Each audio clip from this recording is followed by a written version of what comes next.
Et bonjour.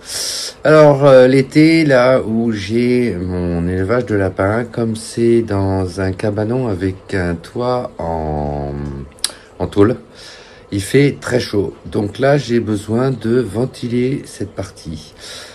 Ceci dit, ce type de ventilateur qu'on peut accrocher à un mur peut être utilisé pour énormément de choses, mais dans mon cas, c'est surtout pour que la température là où sont les lapins ne monte pas trop. Allez, je vous montre comment le fabriquer.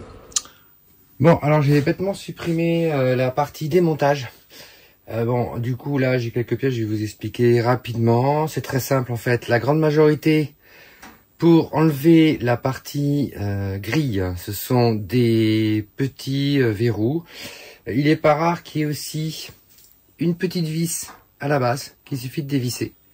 Ce qui fait que vous vous retrouvez après avec cette partie apparente.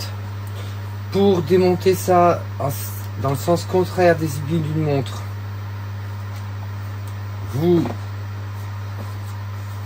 ah ben non, là c'est dans le sens des aiguilles d'une montre, en fait c'est à l'envers. Vous enlevez le bouchon, vous tirez sur l'hélice. Vous avez un petit ergot là qui maintient la tige. Si vous souhaitez enlever cette partie-là, il vous suffit de dévisser ça, de virer les vis et ça démonte le corps.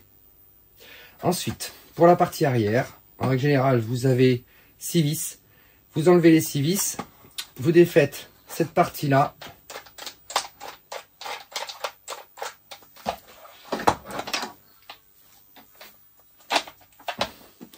Et ensuite, en écartant, vous pourrez sortir la tige.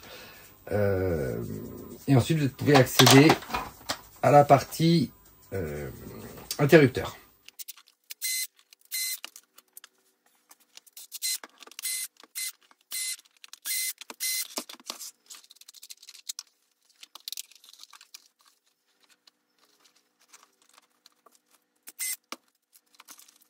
Dans le cas présent, c'est d'avoir, au lieu d'avoir la commande sur le moteur, c'est de l'avoir en mural.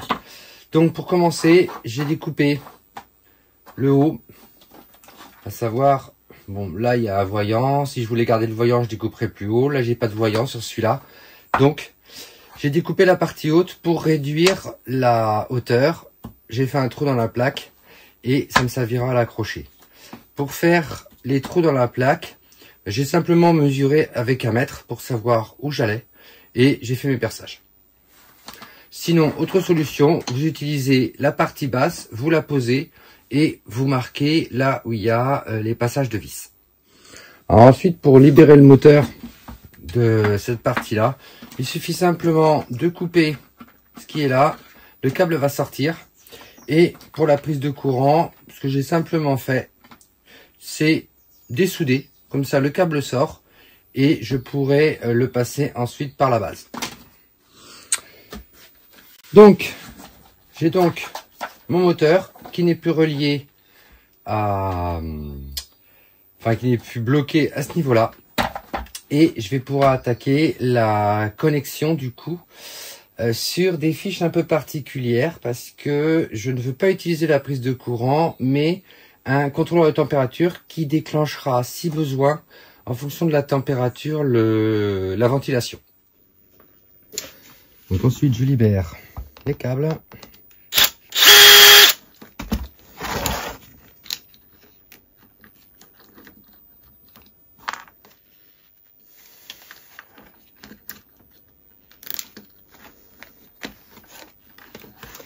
Et je vais donc avoir la partie moteur que je ne vais pas toucher et l'alimentation électrique. Là, je ne peux pas ressouder ce que je veux comme petite fiche. Donc, je vais simplement couper et mettre des dominos ou ressouder. Donc, pour défaire ce type de connecteur, c'est très facile. Il suffit de serrer modérément. Et ça vient assez facilement. Le tout, c'est de lui redonner un petit peu sa rondeur pour qu'il libère le câble. Et voilà, c'est fait. Donc je vais pouvoir sortir. Non, il faudra que je coupe.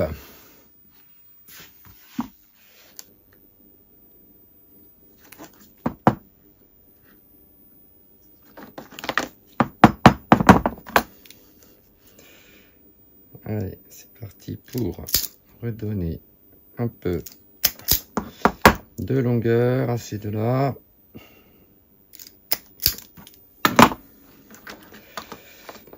Et en revanche, pour le rouge, je n'ai pas le choix. Je suis obligé de le couper. Donc, le fil électrique, plus besoin.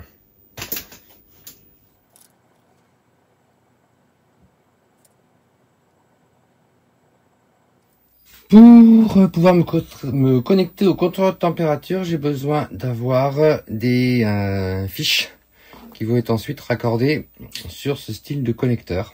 Je vous mettrai sur l'image le lien pour créer fabriquer ce type de contrôleur. Et donc, le plus, on va retourner sur le plus. J'isolerai par la suite.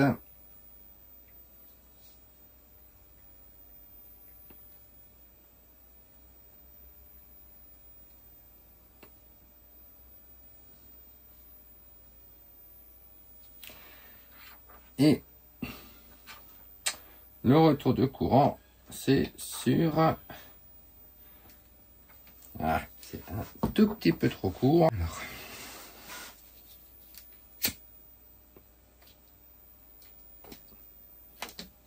Voilà, ce sera beaucoup mieux.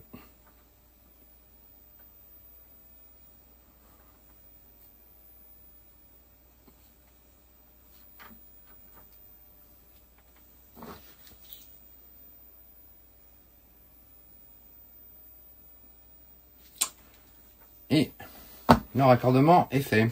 Alors, petite astuce, si comme moi vous êtes à court de manchons isolants de la bonne taille, une petite pince et vous écartez. Alors allez-y en écartement doucement, c'est fragile.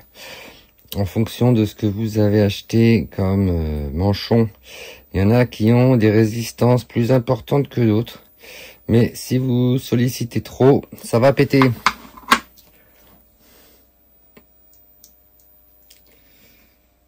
Donc, le premier est mis.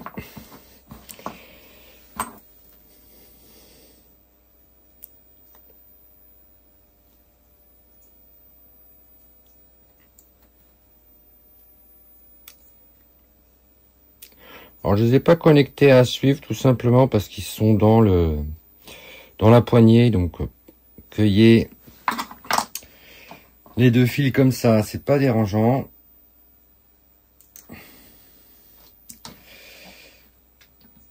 Et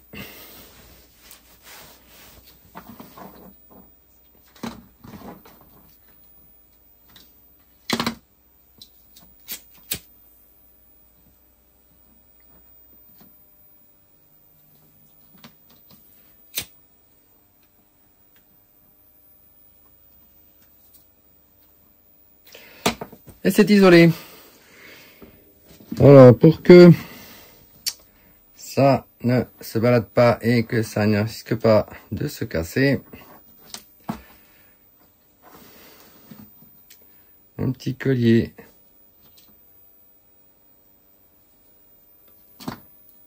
pour sécuriser tout ça.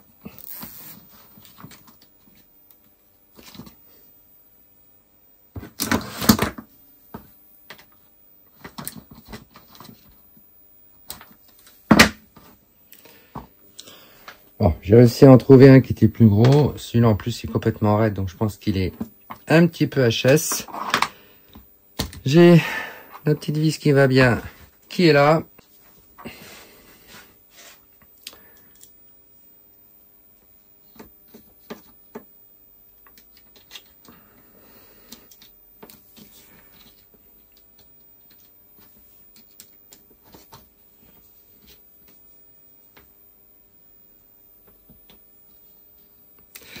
Alors, cette vis en fait sert à tenir hein, les boutons. Et elle va me servir aussi à bloquer le câble. Donc, ça déjà, c'est fait. Ensuite, la petite planche que j'ai pré-percée. Pour me faciliter les choses, j'ai carrément pris l'autre partie. Je l'ai posée. J'ai marqué en faisant un pré-perçage. Et ensuite, j'ai fini mes perçages. Donc, cette partie-là va venir dessus. Et je vais la visser par l'arrière. Et je vais utiliser, bien sûr, les vis d'origine. Ce sera beaucoup plus simple, vu qu'elles font la bonne dimension. Donc là, sur cet appareil, c'était des pointus. Sur le précédent que j'avais démonté pour récupérer du matos, c'est de la vis qui est avec une pointe plate. Ça a peu d'importance. Le tout, c'est qu'elle soit suffisamment longue avec l'épaisseur du placo pour du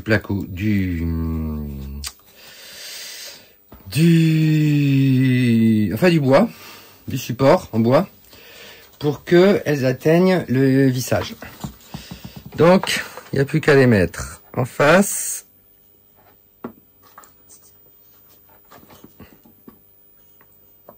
Et c'est parti.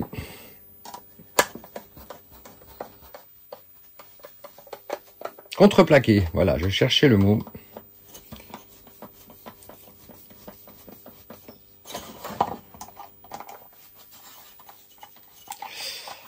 Alors, si vous fonctionnez comme moi avec un détecteur de température pour le déclenchement, n'utilisez pas de ventilateurs qui sont électroniques, tout simplement parce que quand le courant s'arrêtera d'arriver, parce que le contrôleur arrêtera le courant d'arrivée, le ventilateur digital ou électronique ne se rallumera pas quand le courant viendra. Il vous faut absolument un ventilateur mécanique. Comme ça, vous pouvez programmer, je dirais, la vitesse que vous voulez. Et quand ça se déclenche, ça démarre directement. Ensuite, pour éviter que ça ne tire sur le câble. Donc, toujours pareil, un serre-câble. Alors, ce coup-ci, je vais prendre celui aussi du moteur.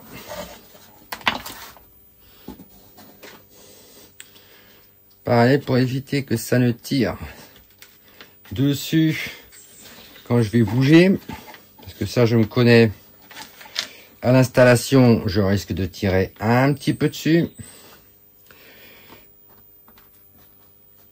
Dessus une vis, je mets une rondelle plastique histoire que ça me le casse pas,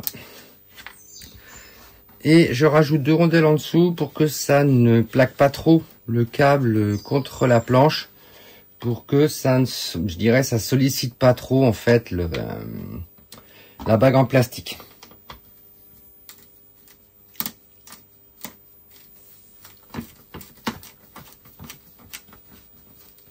Et voilà, je peux y aller maintenant. Il n'y a plus rien qui bouge et j'ai mon support à accrocher. Ensuite, pour l'arrière, un bout de plastique que je viens rentrer en force dessous, au moins ça me le bouche. Pour faire ce bout de plastique, très simple, hein, j'ai pris le morceau de plastique et je l'ai appuyé très fortement. C'est de la mousse polyuréthane. Je l'ai marqué, je l'ai découpé au cutter et ça fait le bouchon pour éviter que la poussière, la crasse, etc. ne descendent dedans. Et ensuite, on attaque le support du moteur. Alors, bien entendu, tout ça, c'est du ventilateur déchetterie, donc celui que j'ai récupéré avait le câble qui avait été coupé. Bon, c'est pas bien grave en soi. J'ai remis les quatre fils qui arrivent ensemble. Donc, pour qu'il ne soit plus sur pied, mais mural, j'ai besoin de 2 équerres qui font en largeur 55 avec le petit bord à 50 et le grand bord à 90. Il va m'en falloir 2. Une vis qui soit globalement du même diamètre que le trou où vient normalement une bague qui permet la rotation. À savoir, si c'est du standard, chez moi c'est du 9 mm. donc du M9. Qu'est-ce que je raconte? C'est du 8, c'est du M8. Et il me faut un écrou avec une collerette. Dans le cas présent, c'est une collerette mobile. En soi, ça a peu d'importance, mais ça permettra d'avoir un bon appui et un maintien.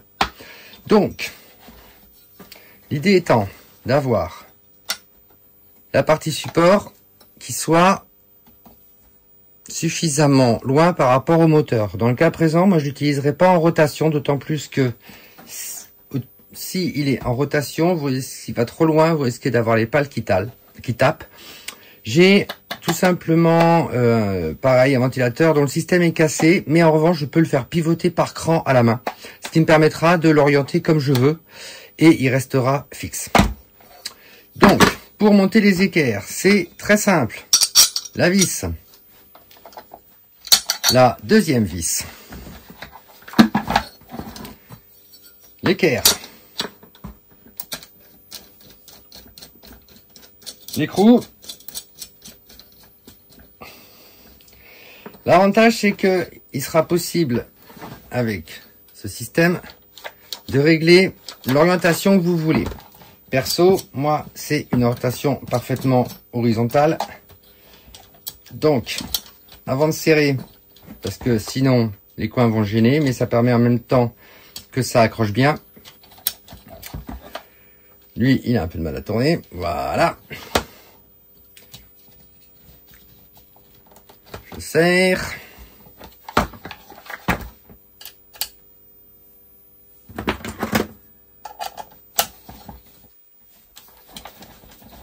Et je serre vraiment, mais vraiment à fond. Et j'ai mon support mural avec un ventilo que je peux régler comme je veux. Reste plus qu'à le monter l'hélice. Alors bien entendu, pareil, sur cette hélice, il y avait plus l'hélice et il y avait plus, hélas, le petit ergot. Donc j'en ai refait un. Pour mettre l'hélice, du coup, fort simple, une hélice. Alors moi je ne remettrai pas de cage tout simplement parce que au niveau des lapins j'ai beaucoup de poussière. Et le premier ventilateur que j'avais fait, en une semaine environ, la grille c'était totalement bouché à cause des poils de lapin, des toiles d'araignée, etc. Donc du coup je n'en mets plus. C'est le ventilateur simplex, il est suffisamment haut pour qu'il n'y ait pas de souci ni avec moi ni avec les lapins. Ceci, c'est ça, l'hélice, ça se rentre tout seul, ça viendra embuter à ce niveau-là. Et ensuite, le capuchon pour venir fermer. Je la mets pas en place parce que sinon je vais être embêté pour faire mes pré-trous et mes vissages. Alors, pour la mise en place, je mets avec l'hélice non fixée. Tout simplement pour savoir, pour être sûr que je ne touche pas le haut. Et j'ai marqué au marqueur, en fait, les deux points de fixation. Alors je mets de la grosse cheville, alors non pas que ça pèse lourd, mais avec les vibrations, je vais me méfier, je préfère avoir quelque chose de légèrement surdimensionné pour que ça bouge pas, plutôt que de mettre de la cheville plus fine. Donc là c'est de la 8, et je passe en 6 pour la vis.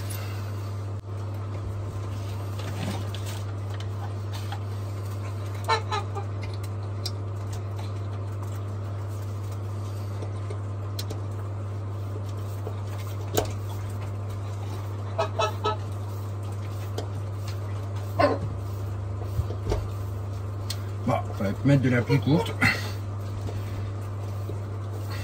J'avoue que j'ai la flemme de retourner jusqu'à la maison. On va aller chercher la vis plus courte.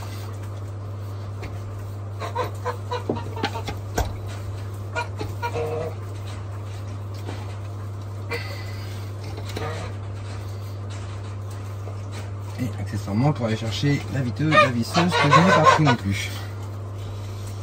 Alors, voilà, c'est un peu plus bas.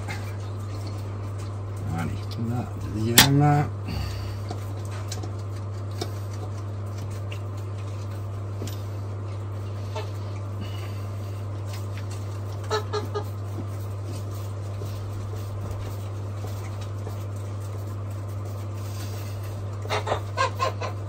Et, qu'est-ce que tu veux, toi? Maintenant tu manges un savon. Donc là le ventilo c'est pour les lapins. Parce que l'été il fait très chaud. Du coup ça va permettre d'avoir une ambiance quand même qui est plus respirable. Le toit c'est du bardage acier qui est alors certes légèrement abrité par les arbres mais pas des masses, et ça chauffe vraiment très fort en été. Alors même s'ils sont acclimatés et que j'ai jamais eu de problème, on va faire en sorte d'assurer le coup. Donc comme j'expliquais, voilà, je peux le tourner à la main parce qu'il est pété. Je mets les vis, capuchon, ouais,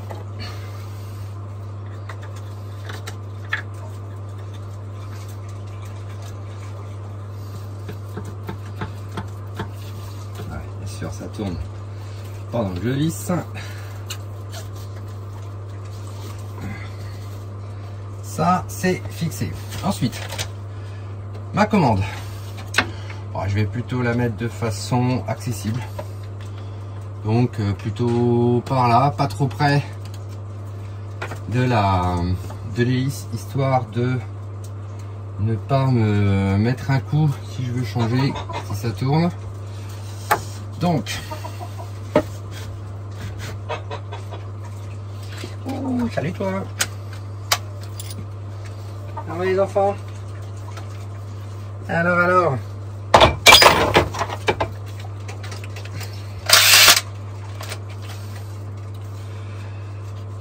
donc toi tu vas venir plutôt par là, ce serait pas mal. J'ai assez long après, ouais. Qu'est-ce que tu veux toi? Non, ça se mange pas le pantalon.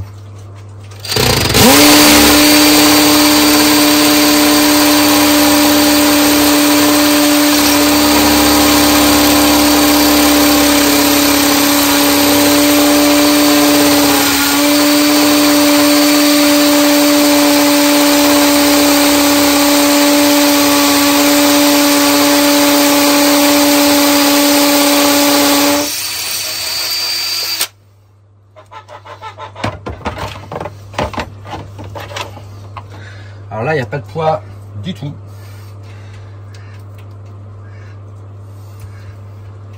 Donc, petite cheville et une vis de 4 suffira très largement.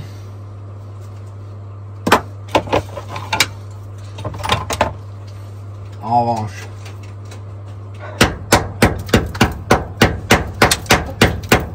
j'avais pas du tout ébaburé à cet endroit-là quand j'ai fait mon montage de parpaing parce que je ne le voyais pas vraiment.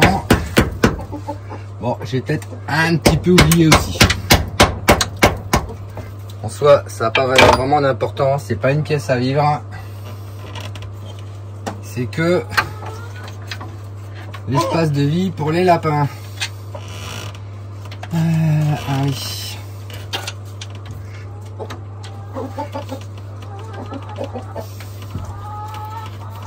Alors je pourrais pas le mettre en route pour vous montrer tout simplement parce que là il fait pas assez chaud. J'ai réglé pour qu'à partir de 38 le ventilateur se mette en route. Donc là j'ai le contrôleur, le thermostat du contrôleur.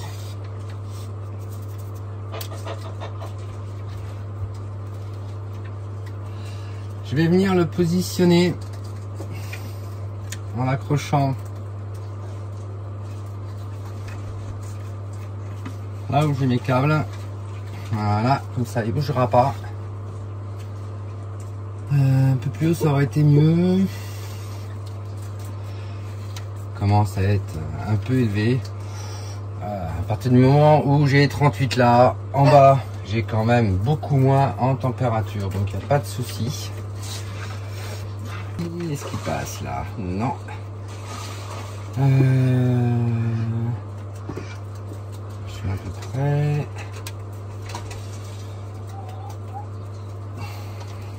Là, je suis bon. Bon, bien entendu, je n'ai pas pris d'autres chevilles. Alors,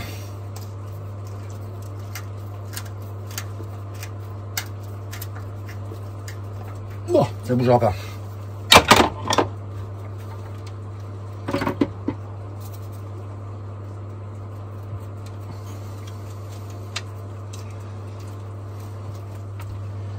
Alors ces contrôleurs, je les utilise pour pas mal de choses, que ce soit pour le placard des conserves, pour mes essaims qui sont un peu faibles, pour réchauffer légèrement les ruches et les ruchettes, pour pas qu'il y ait trop de pertes hiver. La seule chose qui n'est pas programmée de la même façon, c'est le thermostat. Vu que ici, c'est plutôt pour déclencher quand il fait trop chaud. Alors que pour tout ce qui est ruchette et réserve conserve, réserve conserve, c'est aussi déclencher le froid quand il fait trop chaud. Mais pour les abeilles, c'est déclenché quand il fait trop froid. Donc voilà, c'est en place et c'est prêt pour l'été. Alors, allez, je teste.